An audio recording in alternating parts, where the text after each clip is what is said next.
Madame, mademoiselle, monsieur, bienvenue à Metro News. Voici les principaux titres qui seront développés aujourd'hui.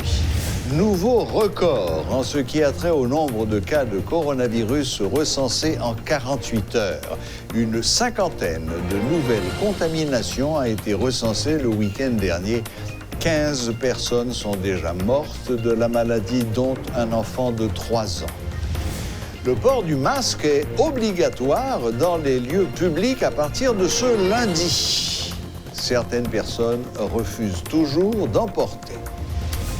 Des policiers faisant partie du groupe Fantôme 509 sont des terroristes, selon le ministre de la Justice, Lucman Delil, qui annonce que des instructions formelles ont été passées afin que la PNH puisse procéder à leur arrestation.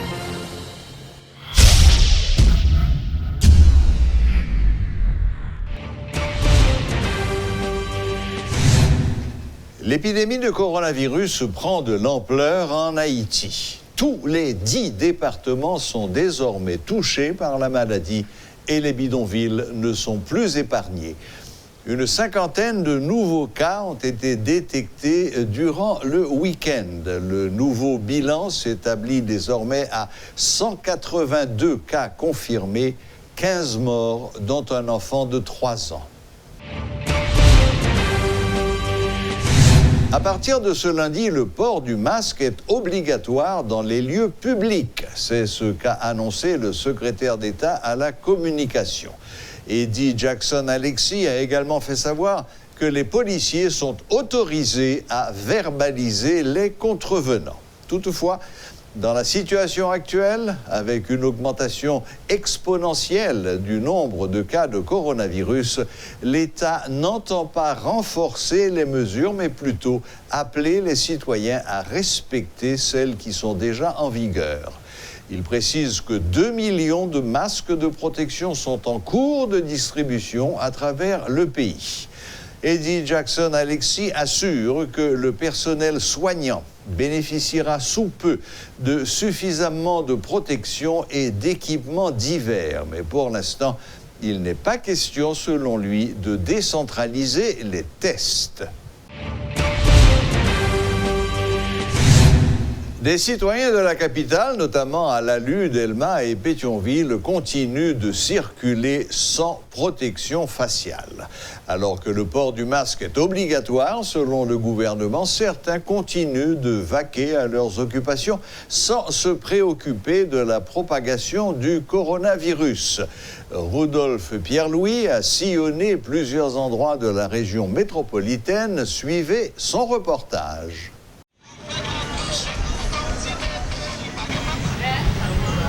Les campagnes de sensibilisation continuent, la distribution des masques a débuté, mais les citoyens circulent jusqu'ici comme bon leur semble. Malgré les annonces faites par les autorités sanitaires, certains émettent encore des réserves au point d'ignorer l'existence de la maladie. Dans plusieurs rues de la capitale, des citoyens en quête de leur pain quotidien sont remarqués, mais toujours est-il sans aucune protection. Que ce soit des piétons, des marchands ambulants, des petits commerçants, la vie continue comme si de rien n'était. Il y en a qui respectent le mot d'ordre du pouvoir en place en portant un masque, alors que d'autres ne s'en soucient même pas. Dans le cadre de notre périple, 3 catégories de citoyens attirent l'attention. D'abord, il y a ceux qui se protègent, d'autres qui portent leur masque autour du cou, et finalement, il y a ceux qui continuent de vivre à la normale. Entre ces 3, certains expriment une certaine volonté par rapport au port du masque et c'est visible comme ce jeune citoyen.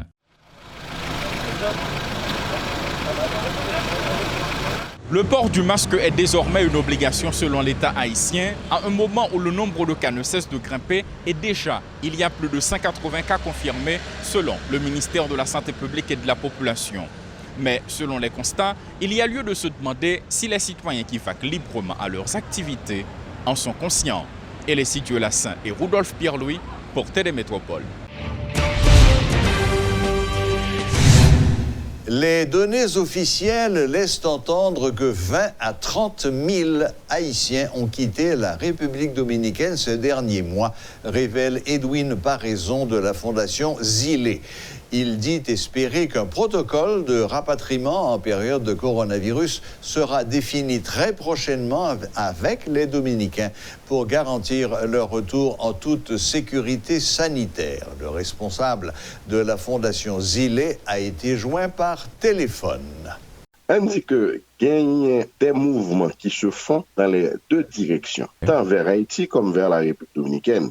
Et là, je permets de citer un organisme des Nations Unies qui a un projet spécialement pour ça. C'est l'OIM, son projet de vigilance de toute la ligne frontalière, et il fait avec des partenaires haïtiens comme le réseau Jeanne au Succès, comme le GAR ou bien comme le service d'études pour les migrants. Donc, à partir de rapports que OIM produit, qui d'ailleurs qui sont sur le site web OIM, donc il y a des milliers de mouvements, qui même c'est pas personne que l'Ouest, sinon c'est les mouvements, sont techniques internationales que appliquées dans des zones frontalières d'autres pays du monde. Donc il y a des mouvements qui se font dans les deux directions. Moun qui soutient le territoire dominicain, qui peut aller vers Haïti et vice versa.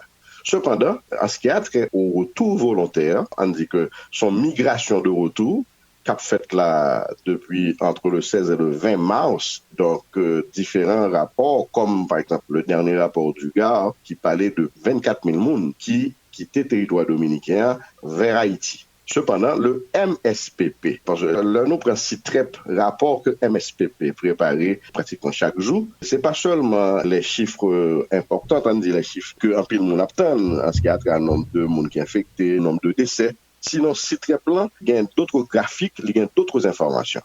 Et parmi ces autres informations, le MSPP a une rubrique spéciale pour les gens qui traversaient les frontières ou bien pour les gens qui arrivaient, soit par avion, soit par voie maritime. Donc, chaque jour, MSPP baille un rapport sous aspect ça tout. Et selon le MSPP, dernière fois que nous consultons rubrique ça, il y a pour eux-mêmes plus de 32 ou bien 34 000 personnes qui arrivaient de la République dominicaine à travers de nos différents postes frontaliers. Donc, on a assumé qu'il y a des dizaines de milliers de personnes qui rentraient de la République dominicaine vers Haïti. Alors, ce qui a toujours été un thème de haute préoccupation pour nous autres à la Fondation Zile, c'est que la grande majorité de ces personnes, au début, il n'y a pas de compte fait dépistage pour eux. C'est tout récemment, peut-être qu'il y a 2 semaines, que le MSPP commencé avec justement l'appui technique, l'appui financier même de l'OIM, ils ont installé des bureaux, côté que leurs compatriotes nous arrivés, ils ont censé faire prise de température, ils ont rempli un formulaire pour le moins ou qu'à font suivi avec Mounza qui rentre. Évidemment, c'est pour cela qui passait dans le point officiel. Justement. Parce que nous avons une situation extrêmement difficile, côté que compatriotes n'ont pas arrêté encore en République dominicaine. Et d'ailleurs, c'est une des raisons pour lesquelles que nous-mêmes tous, nous assumons, appuyer, assister nos programmes de retour ordonnés avec la coordination des autorités des deux pays. D'ailleurs, nous demandons, dans la dernière correspondance que nous voyons par le chancelier haïtien, nous demandons pour que l'incorporer thème ça dans l'agenda des discussions de demain. Parce que demain, une nouvelle réunion virtuelle entre les deux chanceliers va souhaiter que deux gouvernements arrivent, sortir en accord sur cet aspect-là de la migration du retour volontaire de nos compatriotes. De la même façon que Haïti conclut un protocole avec les États-Unis, avec les Bahamas, pour le mounio à rentrer 4 COVID-19 là.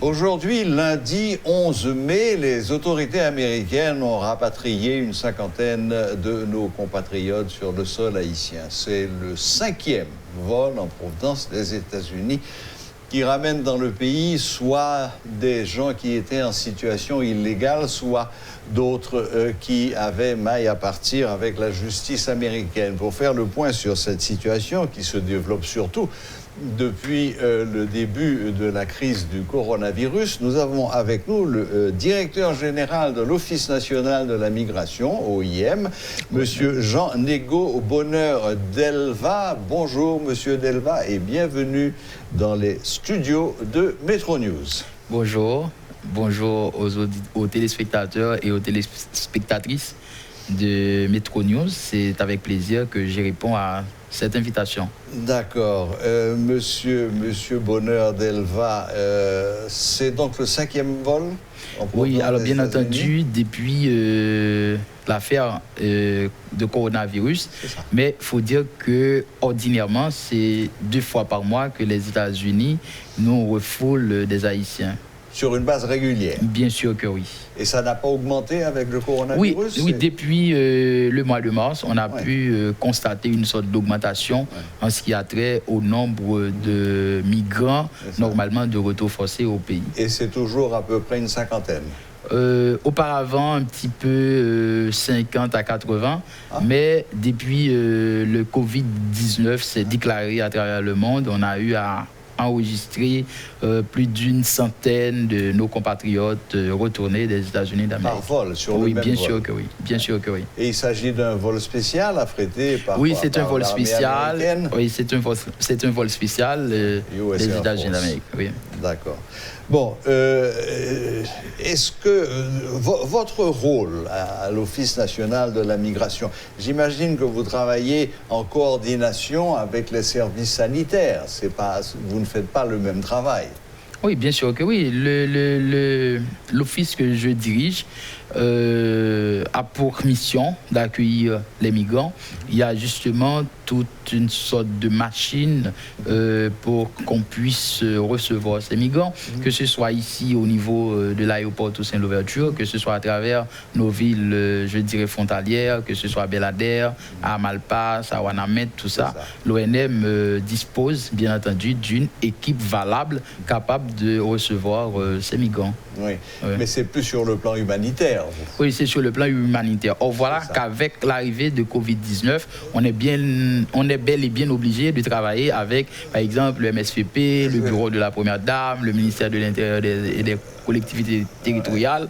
Vous voyez, donc il y a maintenant presque tous les maillons de la chaîne étatique, justement, qui se mettent ensemble pour qu'on puisse permettre que ces migrants-là soient bien accueillis.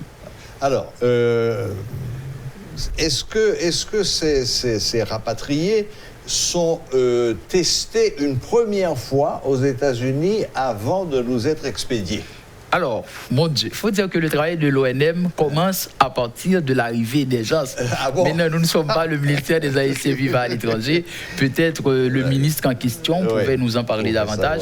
Mais pour nous autres, au niveau de l'Office national de la migration, notre travail commence à partir de l'arrivée des gens. Maintenant, puisqu'il y a aujourd'hui une sorte de quarantaine mise en place par le MSPP, maintenant, on attend effectivement que le MSPP nous fasse parvenir, je dirais, le résultat des tests pour savoir si les gens sont testés positifs ou s'ils sont testés négatifs. C'est la question que j'allais vous poser. J'imagine que la quarantaine ou la quatorzaine, c'est 14 jours. Oui, c'est 14 jours, la période d'incubation, c'est ça. La quatorzaine est obligatoire pour tous les rapatriés. Oui, c'est pour tous les rapatriés, mais malheureusement, au niveau de la République dominicaine, on n'a pas pu justement permettre à ces gens de pouvoir se faire, je dirais, loger dans un centre d'hébergement, puisque fort souvent, l'ONM n'est pas informé formellement des rapatriements. Par exemple, la République dominicaine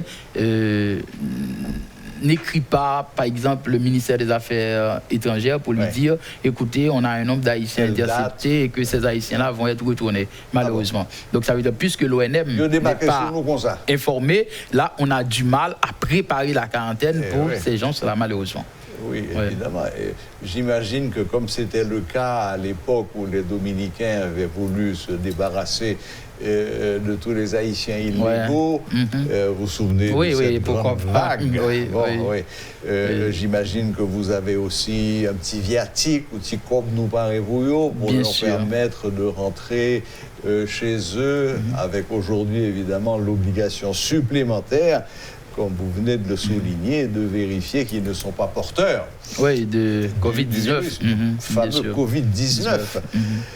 Dites-moi, monsieur et Bonheur Delva, et au total, disons depuis le début de la pandémie, grosso modo, il y a combien d'Haïtiens qui ont été rapatriés des États-Unis? Ne parlons pas de la République donc pour les États-Unis d'Amérique, jusqu'au moment où nous parlons, nous sommes à environ 500 migrants.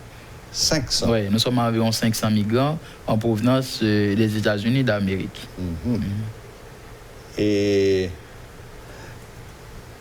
question, je ne sais pas si vous allez pouvoir me répondre, mais j'ai vu que ces migrants, c'était à la fois tous ceux qui étaient en situation irrégulière, donc qui n'avaient pas de visa ou de green card, de résidence, mais également ceux qui avaient des démêlés avec la justice haïtienne. Est-ce que ça veut dire qu'arrivé en Haïti, il y a aussi parmi les gens qui les reçoivent, il y a aussi une branche de la police ou du ministère de la Justice qui intervient, pour leur faire purger leur peine ici en Haïti?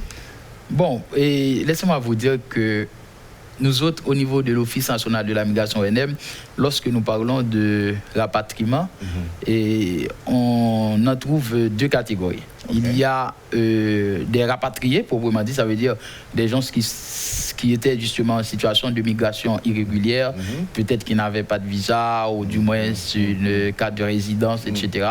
Donc une fois interceptés en terre américaine, eh bien les autorités américaines ont décidé, suivant la loi sur la migration, de refouler, de permettre à ce que ces gens-là puissent rentrer chez eux.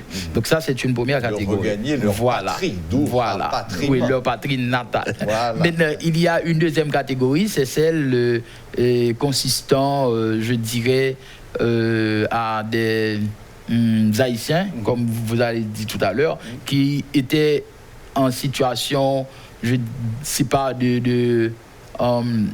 qui avait un problème, un démêlé avec la justice américaine.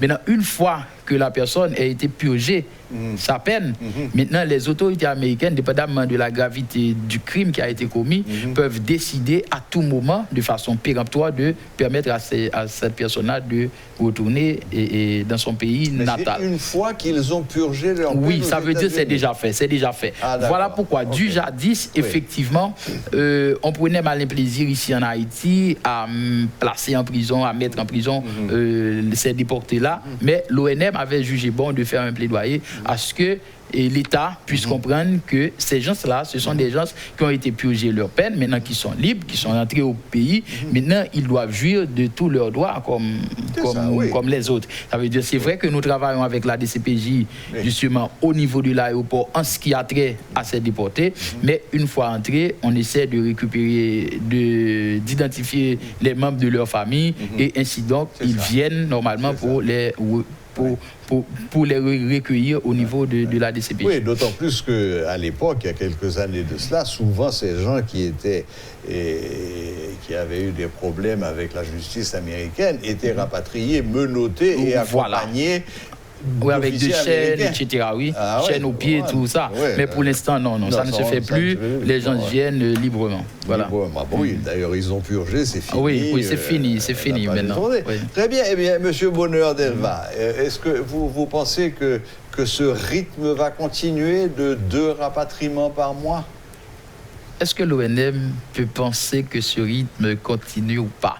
On est justement là pour recevoir les gens. Donc, une fois qu'on a été informé par le ministère des Affaires étrangères, donc je pense que l'ONM se mettra toujours sur pied de guerre, justement, question d'accueillir les migrants. Voilà. J'imagine que côté américain, le ministère est informé régulièrement à l'avance, pas comme le côté dominicain. Bien sûr que oui, il y a près de 2 semaines d'affilée justement pour préparer un vol sur Haïti du côté des États-Unis. Vous voyez? Donc là, il y a la primature qui est informée, le ministère de l'Intérieur est informé, le ministère des Affaires étrangères. Donc voilà, pour les États-Unis, ça se fait normalement. En respectant toutes les normes relatives, bien entendu, à la protection des migrants. Monsieur le directeur général, est-ce que vous voulez profiter de cette antenne pour dire ce que vous souhaiteriez qu'on puisse améliorer dans le système de l'Office national de la migration? Vos patrons, vos supérieurs vous entendent, c'est le moment de faire des requêtes. D'abord, si vous me permettez, je souhaiterais m'adresser à la population haïtienne. Parce que fort souvent, la population a tendance à stigmatiser les rapatriés, les retournés forcés en Haïti. C'est comme s'ils sont porteurs de coronavirus ou encore de Covid-19. Donc là, il nous empêche, il empêche à l'ONM, en parlant de ces gens-là, de pouvoir faire son travail comme ça devrait être. Donc là, je leur dis sincèrement que l'État haïtien, dirigé par son Excellence M. Jovenel Moïse, c'est un État responsable qui assume ses responsabilités. Voilà pourquoi la population n'a pas à s'inquiéter. Maintenant, une fois entrés au pays, ces gens-là sont mis en quarantaine pendant toute la période d'incubation et il y a des experts au niveau de la santé publique qui les suivent. Vous voyez, et aussi je dois saluer le travail fait par le bureau de la Première Dame, parce que fort souvent, ils sont là justement pour pouvoir accompagner psychologiquement tous les migrants indistinctement. Et pour les femmes, pour les enfants en particulier, le bureau leur offre des aides en quelques matériels, etc. Vous voyez, donc ça veut dire que c'est tout l'État aujourd'hui, je dirais, qui est en branle pour pouvoir accueillir ces migrants et faire en sorte que ces gens-là ne représentent pas une menace, je dirais, pour la population haïtienne. Donc, autre chose que j'aurais aimé réclamer, c'est de pouvoir dire, surtout au ministère des Finances, de faire un petit effort pour mes employés. Sincèrement, ils sont au nombre de 46 qui, depuis 14 mois, ne reçoivent pas leur dû. Donc, j'aurais aimé que quelque chose soit fait et pour qu'ils puissent avoir un peu de sous, surtout dans cette période de confinement, parce que, waouh, là, la situation est vraiment grave. Vous confirmez 46 mois d'arriéré de salaire? Non, je parle de 46 personnes. Ah, 46 personnes? Oui, 46 personnes, voilà. Oui. Et qui ont des 14 mois d'arriéré de salaire. Oui. Wow. Ben, vous avez raison de lancer un cri. Oui, j'aurais aimé que quelque chose soit fait en leur faveur. Monsieur le ministre des Finances, vous avez 46 personnes qui travaillent tous les jours, quotidiennement, ils sont là, ces gens. Vous voyez, que ce soit à Malpas, à Belader, vous voyez, donc ces gens-là sont là. 14 mois d'arriéré de salaire, Monsieur Bonheur Delva vous lance un appel et je reprends l'appel lancé surtout à l'ensemble de la population. Ne maltraitez pas les gens qui viennent. On se rappelle de cet épisode pénible de l'affaire de Tabar avec l'autobus. C'est horrible. Vous ne rendez service à personne et au contraire, vous vous exposez. Oui, voilà, donc, bien sûr. Et c'est pour le bien de la population. Bien sûr. On garde ces gens, c'est pour qu'ils ne soient pas présentés un cas de Covid-19 et ils se présentent directement au niveau des communautés. Voilà. Donc, on les garde. Donc, l'État s'assume. Toutes les précautions ont été prises par vous, par le ministère de la Santé. Donc, au contraire, accueillez-les. Ils ont probablement la population devrait et nous aider même, parce que c'est un travail que nous faisons pour elle. Donc là, nous essayons et nous profitons normalement de cette occasion pour leur demander de permettre à ce que l'ONM puisse continuer à faire son travail, car le travail de l'ONM est fait justement dans l'intérêt supérieur de la nation. Tout à fait. Eh bien, écoutez, monsieur Jean-Nego Bonheur Delva, merci beaucoup. Merci d'avoir fait l'effort de venir jusque sur notre plateau en cette période de semi-confinement ou de confinement total, recommandé. Oui. Bon, là, nous avons les distances régulières et on n'aurait pas pu parler avec un masque sur la figure, de toute façon. Merci beaucoup d'être venu jusqu'à nous, de nous avoir dit ce que fait l'ONM en Haïti et bon... Voilà, le nombre de migrants qui probablement va continuer à augmenter dans les jours qui suivent. À augmenter dans les jours qui viennent, voilà. Eh bien, merci beaucoup et bonne fin de soirée. À moi de vous remercier et je serai toujours disponible et disposé à vouloir participer à votre émission. Merci, ça a été un plaisir. Parfait. Merci bien. D'accord. Donc, c'était M. Jean-Nego Bonheur Delva, directeur général de l'ONM, Office national de la migration. Aujourd'hui encore, lundi, il y a un nouvel arrivage de 50 Haïtiens déportés par les autorités américaines.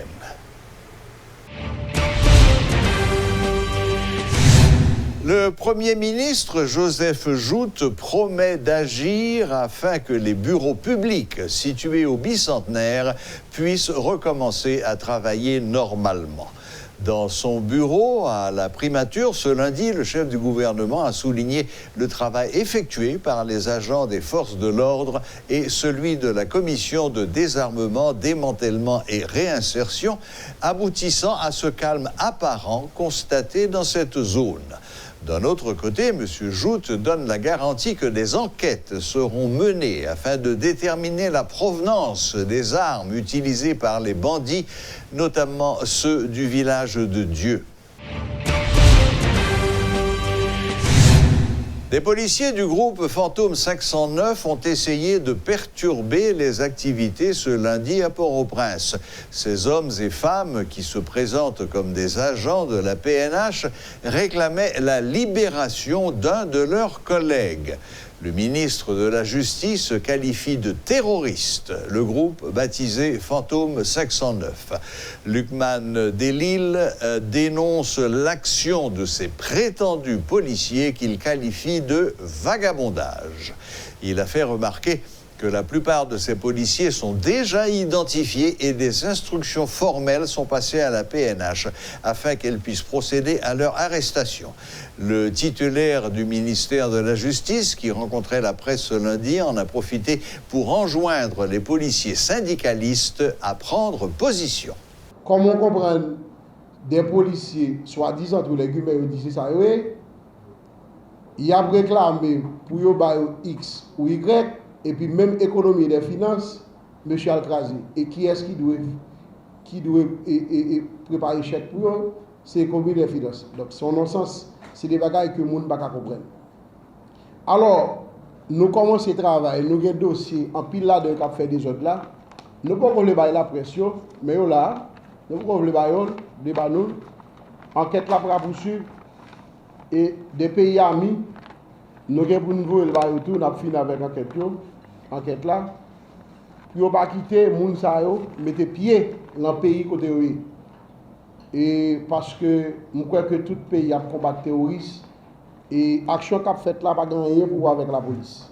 Et tout le monde connaît le pays connaît et qui sentiment qui est affectivité que nous avons pour la police nationale parce que c'est les gens qui croient dans l'ordre, dans la discipline, nous croyons dans la force publique, c'est-à-dire l'armée, les forces armées d'Haïti, FADH, et la police nationale d'Haïti. Donc, je crois que tout le monde qui est anti-désordre, je crois que tout le monde qui est anti-vagabondage, pas capable de la police, pas capable de l'armée. Donc, c'est un Nadal qui est élevé, grandi dans l'ordre et dans la discipline, qui pas grandi dans la délinquance. Donc, la police anti-désordre, il n'est pas là pour désordre. Et ça qu'a fait là, pas gagner pour la police, et c'est action terroriste. Et nous instruit la police là et la justice pour traquer M. Sayo. Et cap annoncé, cap fait buzz sur les réseaux sociaux qui ne va pas faire violence. Et n'a pas pinga, halte là. Donc, nous ne pouvons pas prendre ça à la main encore. Donc, la police a une instruction formelle et la justice pour traquer M. Sayo comme de bêtes sauvages parce que l'action terroriste, ça ne va pas prendre encore. Nous, qui l'a comme ministre de Justice et Sécurité publique, qui représente l'État, donc maintenant, de M. Sayo fait battre. Et si on a une revendication quelconque, et comme il y a un syndicat qui est le SPNH, il a fait passer par le biais du SPNH. Là. Donc il n'y a pas qu'à prétendre pour vandaliser tout le bagage dans le pays, pour écraser, pour attaquer les citoyens sous prétexte que c'est policiers. Oui. Donc ça ne va pas prendre la main encore. Et je crois que toute la police s'attendait, et pour faire M. Sayo fait battre, ce n'est pas possible. Voilà, la boucle est bouclée. Merci de nous rester fidèles et à la prochaine, même heure, même chaîne.